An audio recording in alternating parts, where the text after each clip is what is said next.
can just join. Well, how's it, everybody? Welcome to another NAG Podcast. Cody, how are you doing? Good. Better than the rest of the team, apparently, since I'm the only one who made it.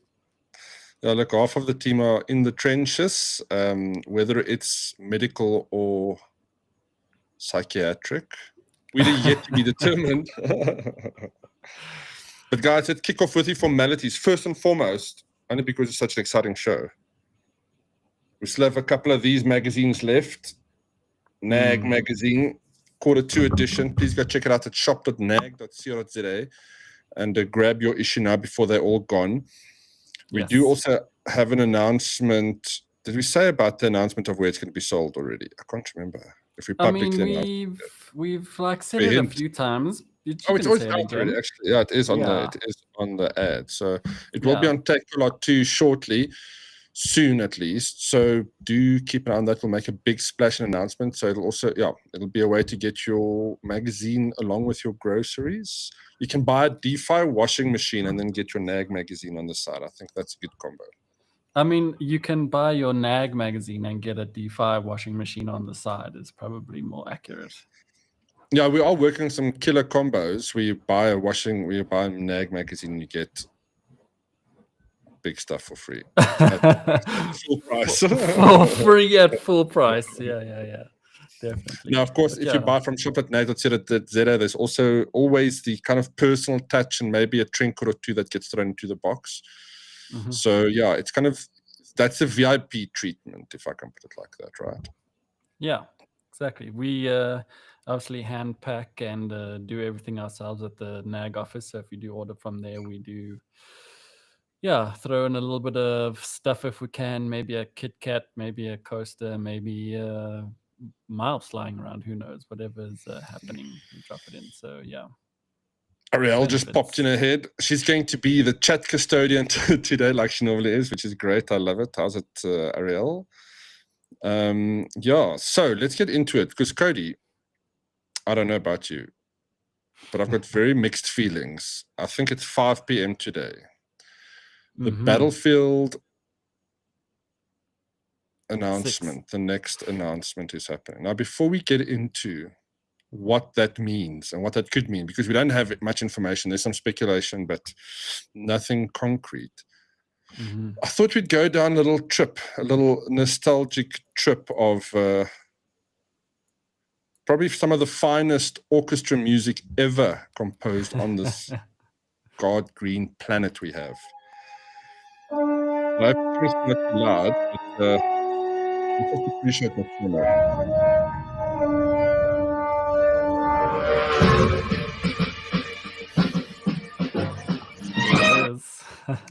Goosebumps, man.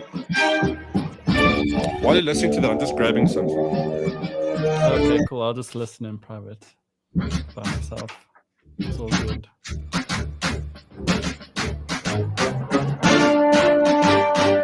There it is. Good job.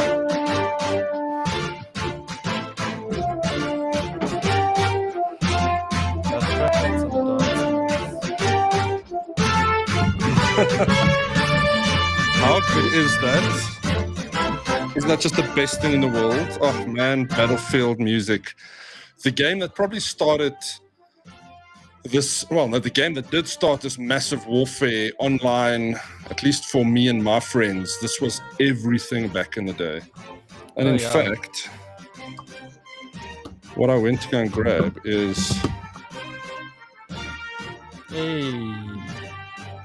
This is my game disc from... I don't have many game discs from back in the day, but this is another one. That was also a hit. And then there was also... I mean, not in order here, but... I remember that. That was a cool expansion. Vietnam was a legendary. I was a fan of these two. These were the early expansions for 1942.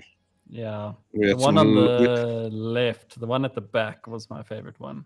That one, I think, that's great. What did they add with that one? They added like the stealth jet or something. They added like a sneaky new vehicle in that one, and it was badass. I think it was like a black jet or something. I can't remember exactly. Yeah, there we go. There it is. I don't know if you can see it. but it's like a stealth bomber, like a B-52 bomber. Yeah, it was very cool. And then the start of things where it started going wrong. I mean, 2142 was still decent, but goodness gracious. When they deviated from the kind of old war scenario. Still going with bangers. Jeez, like, yeah, 1942. Let's go a little... I'm on one monitor here today, so Battlefield 2, let's check out that. Because this was also a phenomenal game. It just kind of peaked in so many ways for us at that era. What year was this?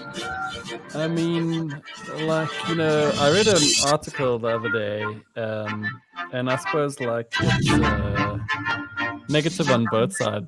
You know, it was about the new Battlefield hoping to catch 10 million players or something. And in the piece, the guy said... I can't remember what he said. Something along the lines of... That's as soft as it goes.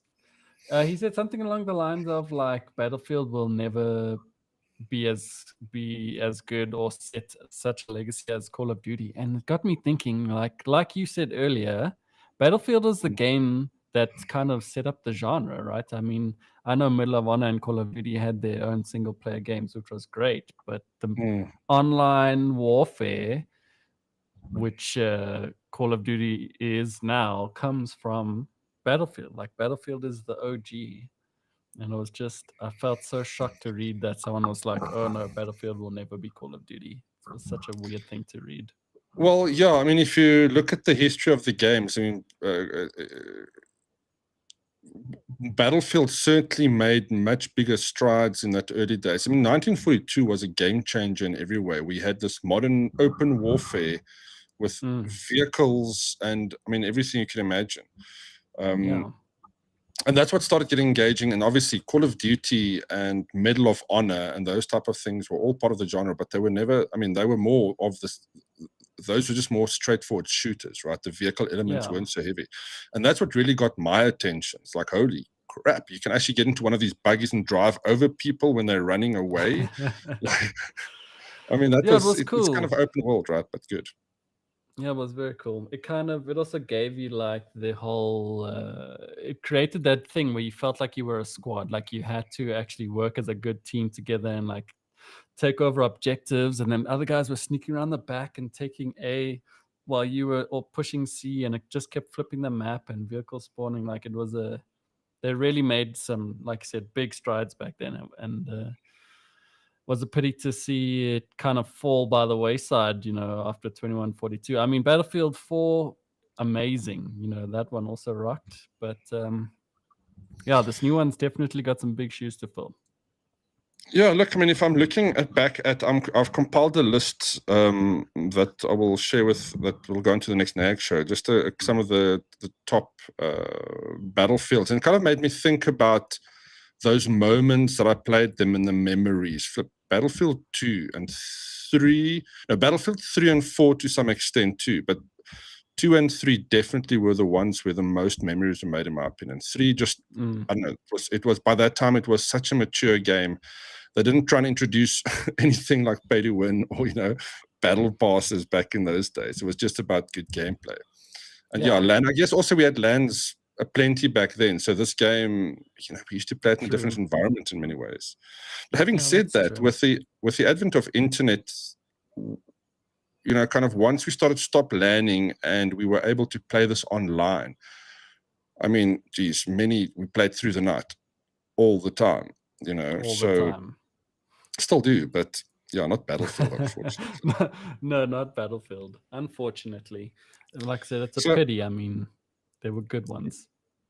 What we want to know from you guys is, what is your best Battlefield memory? Like, what game did you love? What memories do you have playing the game, good or bad, I guess?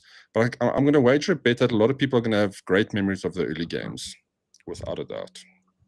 For sure. Are we answering? Are we going to answer? Yeah, we can go for it. You can go for it if you. I mean, we kind of spoken about it, but do you have anything that stands out for you, Cody? What is? I mean, so, like, I can't remember if it was 1942 or Battlefield 2, but there was this massive, like, desert style map where they had, like, kind of like villages, and then for some reason they decided to leave the outskirts pretty desolate, but you could still access them. I don't know why they just left that desert open, but I remember there was I think it was 1942 you're talking about.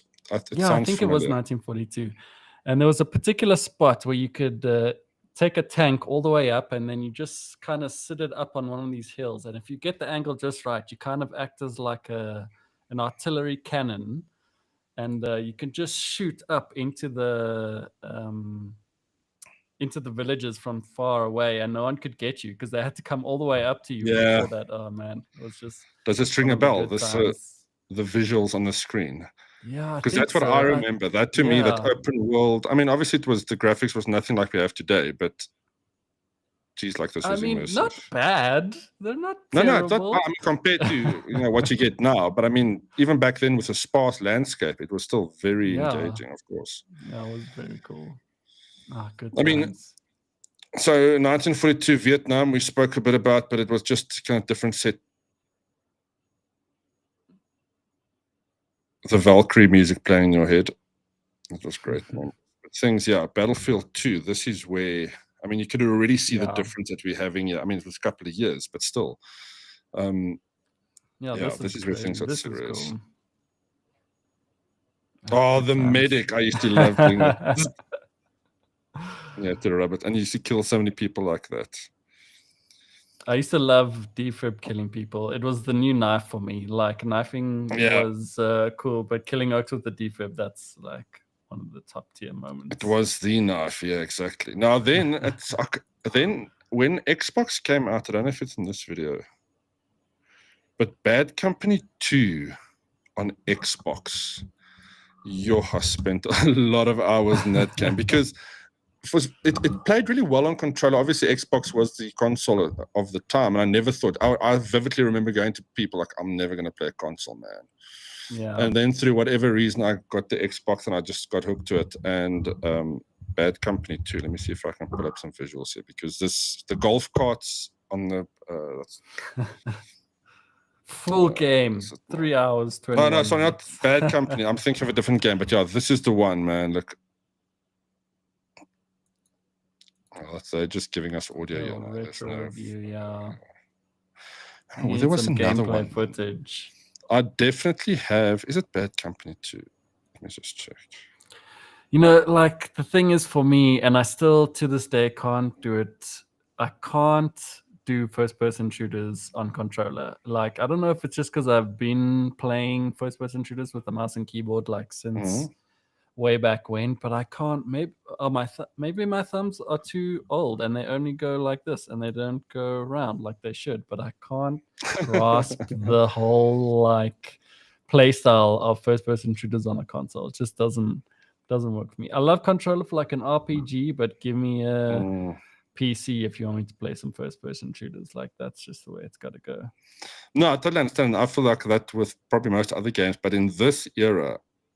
I spent a good amount of time on this. It was so good. Online play, it was just easy. I even had a TV back then to accommodate all of this. It was wonderful times. Now no TV, shame. What's it like? What do you even do? What do you do like during the day? How many screens you've got around you, bro? You've got like your computer, your phone, your two or three other big monitors. And now that everything is like streaming, you can basically watch TV anywhere, I guess. Yeah, exactly. Yeah, I mean, if I make dinner, the phone's up somewhere. No, like I said, I'm definitely thinking of getting one. But then I'm just going to sit in front of it instead of in front of my computer. Because I'm just going to be on my phone watching TV. Whereas in front of my computer, I can be in front of my computer watching things on my computer. We are so messed up as a society with attention, right? Oh man, you said the key thing there. Being on my phone in front of the TV is such a crazy comment. Like, I'm so distracted by this tiny screen while watching a bigger screen with different content on it. Like, that's just ridiculous. We live in that age. Keegan says Battlefield 3 was the best, no doubt, and Battlefield 4. He just had a second opinion there. Quick change of mind. Vincent, I'm sure this is in response to what you said, Cody. That is what aim assist is for with the controllers, to kind of help with that. And if you're playing against other people with controllers, aim assist is great. But if you start mixing platforms, it's a bit messy.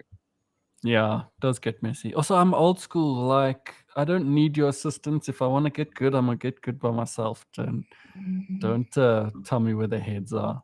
It feels like hacks. Adrian says, best memory is from Battlefield 3. First time ramming a C4 Jeep right under a tank. Oh, good memories. Good thing I have ears, or that smile around would be right around my head. Oh man, like all those crazy videos that you see of Oaks popping out of jets and then pulling out the rocket launcher, blowing up another airplane in the sky and popping back into another, the same jet plane. Like all those crazy this is like Battlefield 101. You know, these are the crazy things. They came out with the fully destructive environments. I mean, I remember being in a building and it starts collapsing and they're like, oh, I have like 3 seconds to get out of this thing before I die, and you're just like running for your life, shooting bullets anywhere you can and sneaking out of any window. Like that kind of excitement, you know, is where Battlefield really shines.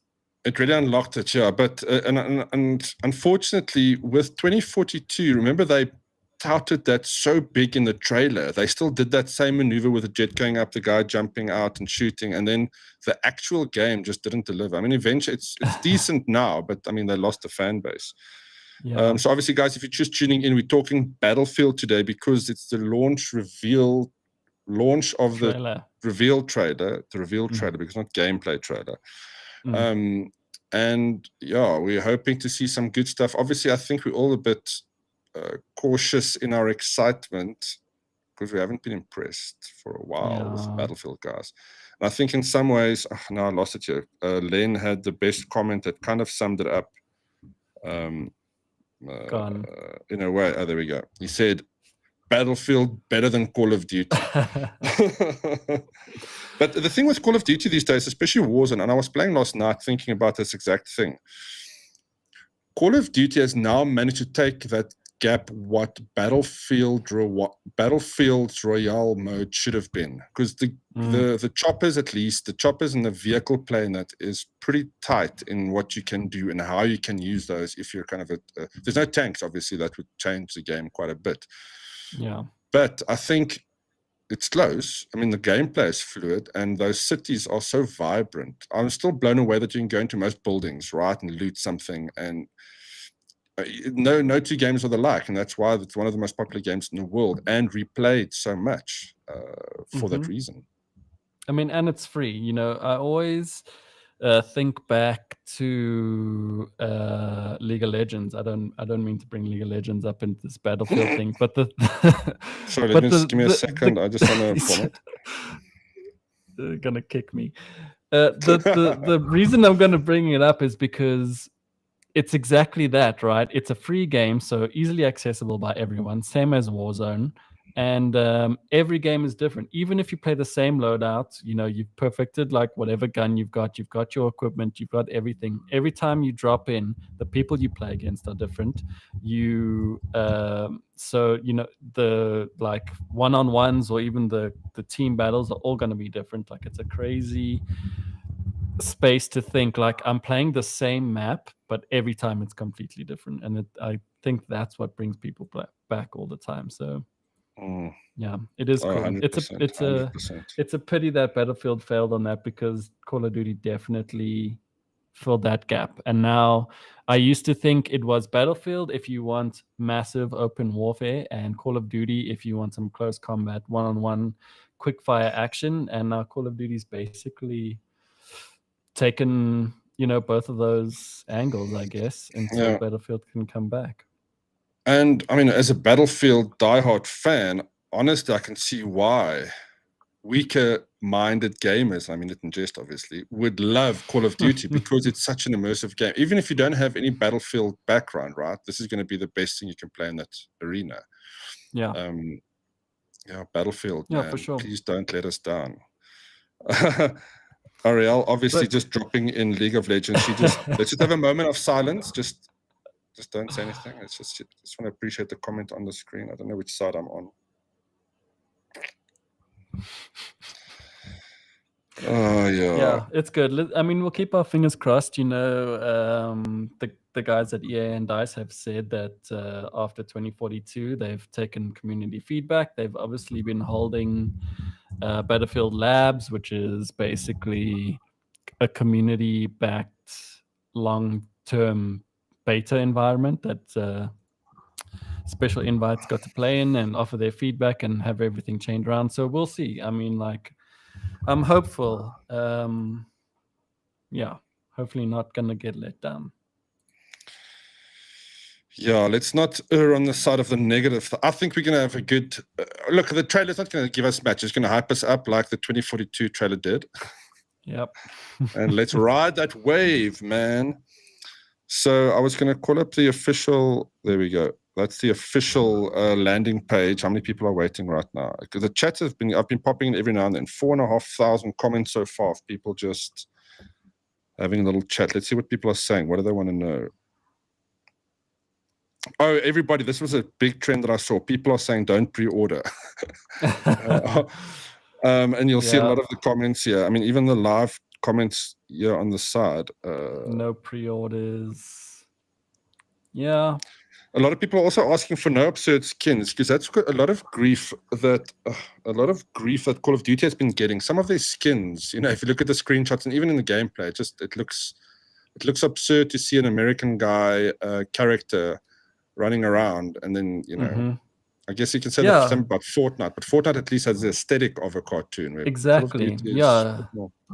When you're supposed to be in like a realistic, I don't want to say war simulator, but when you're in a game that's like, in a sense, simulating modern warfare, it's a bit weird to see like a unicorn running around throwing smiley face grenades at you. It doesn't always fit the aesthetic. It breaks the immersion a little. I mean, I get like, cool, we're here to have fun. We play games for fun, but we also like to be immersed. So every skin has its place. Also, it makes money. The only thing Justin says, the only thing Battlefield needs to do is keep the trees, turtles, etc. out, and that'll already be enough. Exactly.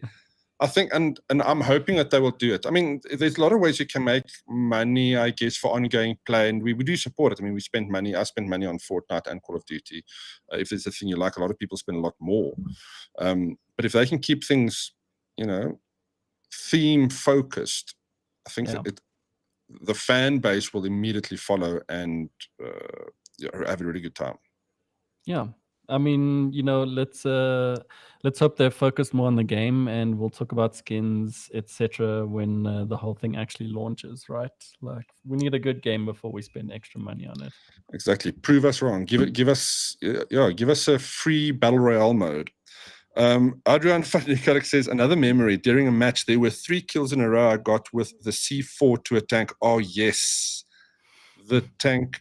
My absolute all-time favorite memory of Battlefield is strapping C4 to the tank, to a Jeep, and then the world's your oyster. Planes taking off other vehicles. I mean, you have to bail before it explodes, but let's just say that happened more than what it should have. And that is phenomenal. Yeah, some fun times. Good old Battlefield. Oh, sorry. We'll see. So guys, let us know, what is your favorite Battlefield memory? What is the thing that you remember or loved about Battlefield? Let us know. Ariel, thank you so much for the reminder there. We also do need to announce the winner for the Western Digital competition. Cody, have you got the winners' names there, right? I have the entries. I didn't pick a winner because I thought. Sorry, not the winner names. I meant the entry names. Yeah. Shall we throw it in? Yes. Would you be able to throw it into one of those roulette wheels? You can share you should be able to share the screen on your side too once we get to that point. Let me put all the names in here for everybody. We're okay with dead air on this radio show. Hey, you left me to dance to Battlefield. You were supposed to listen. It wasn't supposed to be an interactive session. I mean, okay. Next time I'll just turn my camera off and we can let that just play for everyone to enjoy. Evolt, how's it? Evolt, nice to chat again. He says, I agree with Keegan, but don't forget about the Black Ops series. Any Medal of Honor fans? Yeah, man, Medal of Honor is the original Call of Duty, in my opinion. That was the original Call of Duty. Yeah, I mean, it was, right? That's actually where it came, wasn't That's it? where it came was from. the Medal of Honor, the devs, they split off because they wanted to make their own game. And then exactly. Call of Well, Duty. yeah, I think they were fired or something, or there were just some disagreements internally. Okay, So names are ready. Are we gonna spin? Have you got them in a little? I got them in a nice, pretty colorful skinned rainbow. So wheel just before we enjoy. get to that, I'm just looking up while we got this beautiful graphic here with Call of Duty 6, hyping everybody up. Call of Duty 6. I want to share some of the kind of the rumory things that I've got here that I saw online that I thought was pretty interesting. Apparently the game will cost €80 on console and €70 on PC. So what is that? What is that in rands? That's what, like, I mean, that will probably set us at the 1516 mark, I think so. But it might be 1516 for I'm thinking for the Phantom Edition. I think they called it that. And we might look at maybe 1299, 1399 for the standard edition. So gonna cost a pretty penny. But they could do something like Call of Duty and release on Game Pass as well to get the player numbers in. So we'll have to wait for that. Or wait for this trailer, that'll be maybe. big. Yeah, that'll be big. I've got some artwork here for the Phantom Edition. Check this out. Apparently this is the key art. Let me just stop that. Share this.